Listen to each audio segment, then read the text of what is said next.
kahit anong gawin ni Sara Duterte na pambubutol sa mga Pilipino, kahit anong gawin niya na i-magic ang mga survey na lumalabas na sila ay top kuno. Hindi ba kayo magtaka mga kababayan na puro mga DDS ang nasa top sa survey? Alam niyo mga kababayan, ang survey na yan, kapag wala kang pera, kapag hindi ka magpamudmod, hindi lalabas ang pangalan mo. Ikaw, na nanonood, tinanong ka ba ng mga nag-survey? Na-survey ka ba? Yan lang ang napakasimpleng sagot dyan. Ako, hindi ako na-survey.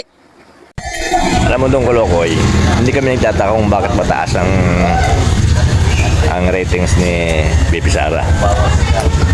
Kung tatanungin mo naman, kung natanong kami o sabi mo hindi ka natanong, hindi rin ako natanong. Pero kung natanong ako, siyempre, Duterte rin ako. Alam mo dong Kolokoy, samantalahin mo ang pakikindurong Kolokoy mo. Kasi pagkatapos ng termino ng iyong amo, hindi ka kasi dun Kolokoy. Pulubing Kolokoy ka na. My goodness. Good luck sa'yo. Pulubing Kolokoy.